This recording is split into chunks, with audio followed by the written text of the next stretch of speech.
Good morning student. आज हम exercise 5.1 का फोर्थ क्वेश्चन का 9th पार्ट स्टार्ट कर रहे हैं। 9th पार्ट आपको क्या गिवन है? 1, 3, 9, 27 एंड सो ऑन। अब इसके अंदर वही आपको चेक करनी है कि ये एक एपी सीरीज है या नहीं, और एपी अगर है तो उसका कॉमन डिफरेंस बताना है, और कॉमन डिफरेंस अगर डी आपका निकल जाता है, कॉमन डिफरेंस इक्वल आ जाता है, तो नेक्स्ट 3 टर्म्स भी बतानी है। अब वही है हमारे पास। सबसे पहले हम एपी सीरीज को चेक करने के लिए क्या करते हैं? डिफरेंस फाइंड करते हैं, तो हमें डी ही निकालना है। और डी का फॉर्मूला क्या होता है बेटा? A2 में से A1 को माइनस करना है, यानी कि सेकंड टर्म में से फर्स्ट टर्म को। आपको पता है ये A1 है, ये A2 है, ये A3 है, ये A4, 4 टर्म्स आपको गिवन है। A2 में से A1 को माइनस करना है, यानी कि 3 में से माइनस करना है 1 को, तो आपका डिफरेंस कितना आ रहा है? 2।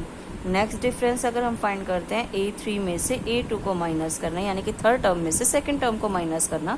थर्ड टर्म आपके पास है 9 माइनस में 3, तो क्या आ रहा है? 6। आपको पता है डिफरेंस जो है इक्वल नहीं आ रहा, इसी से क्लियर हो जाता है। वैसे तो एपी सीरीज नहीं है, लेकिन हमारे पास 4 टर्म है, तो हम एक बार और निकाल लेते हैं डी, कि 4 टर्म में से थर्ड टर्म को माइनस करना है। 27 माइनस में 9, जब हमने 27 माइनस 9 किया तो कितना आ रहा है? 18। अब आपने देखा कि डिफरेंस जो है वो इक्वल नहीं है, तो आपने यहाँ दिखाना है common difference is not equal. ये इक्वल नहीं आ रहा common difference, so not this is AP, ये एपी सीरीज नहीं है। इसी तरह से 10th पार्ट है बेटा। 10th पार्ट की जो आपके पास स्टेटमेंट है वो क्या गिवन है? A, 2A, 3A, 4A and so on, ये गिवन है आपके पास। आपके पास यहाँ पे वही चीज़ है, ये फर्स्ट टर्म है, ये सेकंड टर्म है, ये थर्ड टर्म है, ये फोर्थ टर्म है। सबसे पहले हमें डिफरेंस ही फाइंड करना है, क्योंकि आपको एपी चेक करनी है। डिफरेंस अगर इक्वल आ जाता है तो एपी सीरीज है, अदरवाइज नॉट एपी सीरीज। तो डिफरेंस के लिए हम क्या करेंगे? सेकंड टर्म में से फर्स्ट टर्म को माइनस करना है, यानी कि 2A में से A को माइनस करना। अब 2A है, यहाँ 1A है, 2 में से 1A माइनस करेंगे तो क्या आएगा? 1A आपके पास आ गया। फिर नेक्स्ट डिफरेंस हमने किया कि थर्ड टर्म में से सेकंड टर्म को माइनस करना, तो ये आ जाएगा 3A माइनस में 2A, तो ये भी हमारे पास क्या आएगा? A, क्योंकि 3A में से 2A माइनस करेंगे तो 1A बचेगा। नेक्स्ट आपके पास आएगा फोर्थ टर्म में से थर्ड टर्म को माइनस करना, यानी कि 4A में से 3A को माइनस करना, तो यहाँ पर भी क्या आ रहा है? Difference A।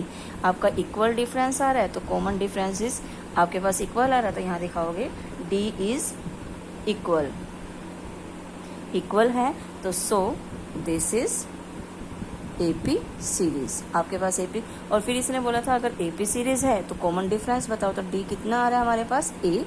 और फिर पूछा इसने राइट 3 टर्म्स, नेक्स्ट बोल रहा है कि राइट 3 टर्म्स बतानी है, तो यह 4 टर्म्स आपको गिवन है, तो 5th टर्म आपको बतानी है, 6th टर्म आपको बतानी है, और 7th टर्म आपको बतानी है। 5th टर्म को आप क्या लिख सकते हो? A प्लस 4D, 6 को लिखा जाएगा A प्लस 5D, और 7 को लिखा जाएगा A प्लस 6D। A की वैल्यू क्या है? फर्स्ट टर्म यानी कि A ही है आपके पास, तो A ही आएगा। प्लस में 4 इंटू डी, डी भी कितना आ रहा है? A, तो आपके पास यहाँ A प्लस में 4A हो जाएगा, तो यहाँ कितना आ रहा है? 5A, यानी कि 5th टर्म आपके पास क्या आ गई? 5A। इसी तरह से 6 निकालेंगे तो A plus 5 into D, D की वैल्यू भी A है, तो यहाँ पर भी A प्लस 5A, तो ये भी क्या आ रहा है? 6A। नेक्स्ट आपके पास इसी तरह से निकालोगे तो A प्लस में 6 इंटू है, तो ये भी कितना आ गया? 7 है, क्योंकि 6 से ये हो जाएगा और A ये है, तो ये तीनों टर्म, नेक्स्ट 3 टर्म्स इसने बोली है, जो आपकी 5th, 6th और 7th टर्म आ जाएगी। ये आपका 10th पार्ट का आंसर है। नेक्स्ट पार्ट है बेटा आपका A square, A cube, A4। ये 4 टर्म्स आपके पास है, ये फर्स्ट टर्म है, ये सेकेंड टर्म है, ये थर्ड टर्म है, और ये फोर्थ टर्म है, एंड सो ऑन। अब आपके पास वही है कि 4 टर्म आपको गिवन है, अगर ये एपी है तो 5, 6, 7 टर्म आपको निकालनी है। पहले हमें एपी चेक करनी है। एपी चेक करने के लिए हम क्या करेंगे? डिफरेंस फाइंड करेंगे। डिफरेंस के लिए हमारे पास वही A2 में से A1 को माइनस करेंगे, फिर नेक्स्ट डिफरेंस जो होगा A3 में से A2 को माइनस करेंगे, नेक्स्ट होगा A4 में से A थर्ड को माइनस करें। अब सेकेंड टर्म में से फर्स्ट टर्म को माइनस करा, यानी कि सेकेंड टर्म क्या है? A स्क्वेयर माइनस में A। अब देखो यहाँ पर बहुत से स्टूडेंट क्या करते हैं कि A स्क्वेयर माइनस A है तो A ही लिख देंगे, लेकिन ऐसा नहीं है बेटा, ये A स्क्वेयर है। आपने देखो इक्वेशंस भी पढ़ी है कि x स्क्वेयर माइनस में x, क्या कभी x स्क्वेयर में से x माइनस हो सकता है? जब आपकी इक्वेशन बनती है, मान लो मैंने यहाँ +3 लिख दिया, तो ये क्वाड्रेटिक इक्वेशन बन जाती है। तो ये क्वाड्रेटिक पोलिनोमियल है, क्वाड्रेटिक इक्वेशन है, तो क्या ये माइनस हुआ? नहीं। इसी तरह से ए स्क्वायर, जब स्क्वायर वाली वैल्यू होती है तो स्क्वायर के साथ में स्क्वायर ही माइनस होगा। अगर मैं एक्स स्क्वायर में से ही 2x का स्क्वायर माइनस करती तो ये सोल्व हो जाएगा बेटा, लेकिन अगर x है तो कभी सोल्व नहीं होगा। इसी तरह से ए स्क्वायर में से a माइनस करेंगे तो ये सोल्व नहीं होगा, ये एज इट इज रहेगा। तो इसका डिफरेंस यही आ रहा है।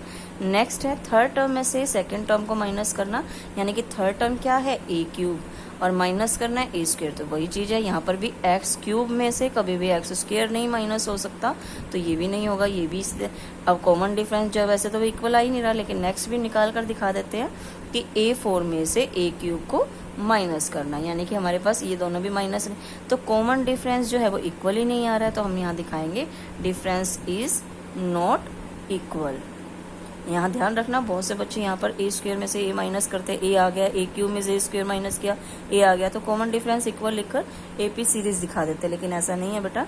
D is not equal, so this is not AP series. ये आएगा आपके पास, ये इसका आंसर है। नेक्स्ट पार्ट है, क्या गिवन है? √2, √8, √18, √32 एंड सो ऑन। अब इसको भी चेक करना है आपको। अब यहाँ पर भी बच्चे मिस्टेक करते हैं कि √8 में से √2 माइनस किया तो √6 आ गया, लेकिन ऐसा नहीं है बेटा। √6 में से या √8 में सेम वैल्यू ही माइनस हो सकती है, अलग अलग नहीं हो सकती। सबसे पहले हम इसको फैक्टराइज कर देते हैं। आपको पता है ये तो √2 है, क्या हम इसको लिख सकते हैं √8 है, जैसे मैंने यहाँ लिखा 2 × 2 × 2, 2 × 2 × 2, तो आपके पास आ गया। यहाँ पर देखो 3 है, आपने हीरोन फॉर्मूले में भी किया था कि 2 का पेयर बन गया तो वो बाहर निकल गया, तो इसको मैं लिख सकती हूँ 2√2। तो इसलिए √8 को हमने क्या लिख दिया? 2√2। इसी तरह 18 है, 18 को हम क्या लिख सकते हैं? 3 3 = 9, 9 2 = 18। अब 3 का भी पेयर बन रहा है तो 3 रूट से बाहर आ जाएगा, तो ये क्या आ गया? 3√2। नेक्स्ट है आपके पास 32, तो इसके लिए क्या हो जाएगा? 4 × 4 × 2 लिख सकते हैं, या 2 × 2 × 2 भी कर सकते हो बेटा, कि 2 × 2 हो गया, 2 × 2 हो गया और × 2। तो इसका भी पेयर बन रहा है, इसका भी पेयर बन रहा है, तो 2 × 2 बाहर निकल गया और √2 रह गया, तो 4√2। इसको हमने इस तरह से लिखा एंड सो ऑन। अब आपकी इक्वेशन जो बनी, सीक्वेंस जो बन गई वो ये आ गई, √2, 2√2, 3√2, 4√2। अब हमें यहाँ पर कॉमन डिफरेंस फाइंड करना है, क्योंकि देखो √2 में आ गई तो सेम सी वैल्यू बन गई। अगर आप डायरेक्टली करोगे तो ये एपी नॉट एपी सीरीज आ जाएगी, क्योंकि √2 में से √8 में से 2 माइनस नहीं हो सकता, इसीलिए। अब हमने यहाँ पर भी ये फर्स्ट टर्म आ गई आपके पास, ये सेकंड आ गई, ये थर्ड आ गई और ये फोर्थ टर्म आ गई। अब डिफरेंस फाइंड करना है तो 2 में से फर्स्ट टर्म को माइनस करना है, सेकंड टर्म में हमारे पास क्या है? 2√2 और माइनस करना है √2। तो √2 दोनों सोल्व हो सकते हैं, यानी कि 2√2 है, ये 1√2 है, तो 2 में से 1 माइनस किया तो 1 आ जाएगा, यानी कि 1√2 डिफरेंस बच गया। नेक्स्ट डिफरेंस हमारे पास थर्ड टर्म में से सेकंड टर्म को माइनस करना है, यानी कि थर्ड टर्म हमारे पास क्या है? 3√2 और माइनस करना है इसमें से 2√2, यानी कि 3√2 में से 2√2 माइनस किया तो हमारे पास 1√2 बचेगा आपके पास यहाँ पर। इसी तरह से नेक्स्ट डिफरेंस हमने फाइंड किया, तो फोर्थ टर्म में से थर्ड टर्म को माइनस करना है, तो 4√2 माइनस में 3√2, जब इन दोनों को माइनस किया तो √2 आ गया। अब आपको पता है कॉमन डिफरेंस क्या आ रहा है? इक्वल। तो आप दिखाओगे D is equal, so this is AP series. ठीक है, AP आ गया आपके पास। उसके बाद इसने बोला डिफरेंस बताओ, डिफरेंस कितना आ रहा है? √2। अब हमें नेक्स्ट 3 टर्म्स बतानी है, तो नेक्स्ट 3 टर्म्स आपके पास क्या हो जाएगी? A5, क्योंकि 4 टर्म तक गिवन है, तो A5, A6 और A7 ये आपको फाइंड करनी है। 5th टर्म को क्या लिख सकते हो? A + 4D। 6 को क्या लिख सकते हो? A + 5D। नेक्स्ट क्या बन जाएगी? A + 6D। जब हमने किया तो A की वैल्यू, A क्या है आपके पास? √2 प्लस में 4 डिफरेंस, यानी कि डिफरेंस भी क्या निकल कर आया है? √2। 2 मतलब यहाँ पर हमारे पास है √2 प्लस में 4√2, यानी कि इसके आगे 1 माना जाता है बेटा, तो 1 और 4 कितना हो जाएगा? 5, तो ये आ जाएगी 5√2। नेक्स्ट आ जाएगी आपके पास √2, A की वैल्यू है, और 5D यानी कि 5 × डिफरेंस की वैल्यू √2, तो ये भी कितना आ जाएगा? 5√2 आ गया हमारे पास, और ये 2 आ गया, तो ये कितना हो जाएगा? 6√2। नेक्स्ट आपके पास है √2 प्लस में 6√2, तो यहाँ पर कितना आ जाएगा? 7√2। ये आपके तीनों ही नेक्स्ट टर्म्स आ जाएंगी। आपके ये 4 पार्ट आज कंप्लीट हो जाते हैं। आप ये नोटबुक पर नोट करोगे। Okay, thank you.